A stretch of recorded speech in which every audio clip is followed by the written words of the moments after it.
Hello, I'm Luca and I'm the curator here at Haynes Motor Museum, and I'm really excited to tell you about a restoration project that we are just in the process of starting.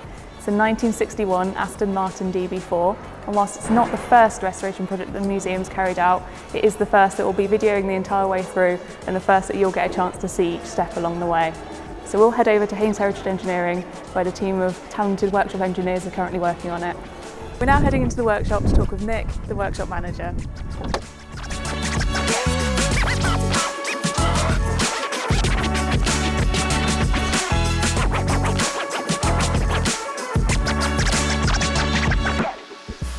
So we want to show the history of this car, and that means that we're not going to carry out a full as-new restoration on it.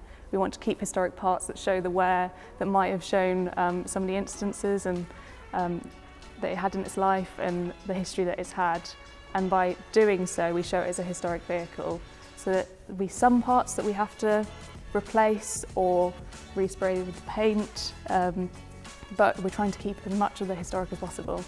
Yeah, that's where it differs from the rest of our normal customer-based restorations, where we are obviously working to only the best standard, whereas this one, because the museum's our customer officially, we're being a little bit careful with some of the bits that we do. For example, the interior is just literally come out and it will go back in as it was, untouched, not even some leather treatment.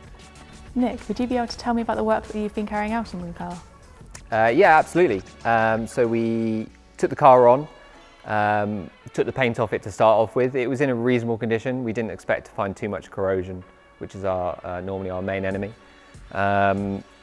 But what it did reveal was that the car's had quite a few instances, a lot of repairs in the past.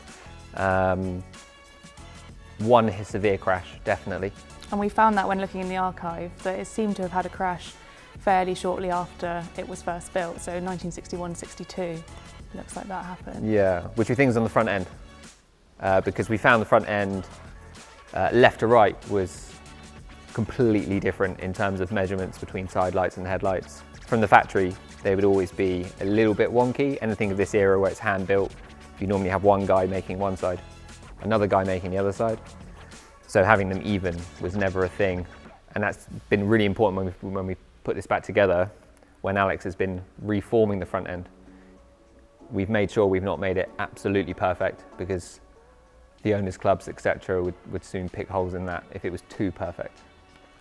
That's excellent, and it's really interesting that we can mix the archaeology on the car and the history in the documents and build a proper picture and a full picture of its history. Absolutely. We're really lucky that we found in the paperwork the spray out for the colour, which saves us a massive headache for one, but it must have had some paintwork in 1994, because this is stamped 1994 with the colour codes on the back. So we know exactly that at least some of the car, even if it was just one of the wings, was that exact colour. So our guys next door in the paint shop can mix that up exactly, and we know that it's going back to the original factory colour, which is really important, obviously. Definitely, yeah. I've got here in 1962 that it was resprayed same colour, and it mentions that colour.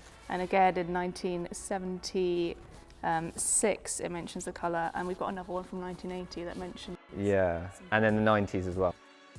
So it's really important that we're retaining the character and the history of this car to display to our visitors when it goes back into the museum. So Nick, what's next for the car?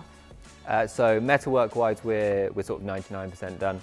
I'm just waiting for Alex to give me the last green light that he's happy for it to leave his workshop.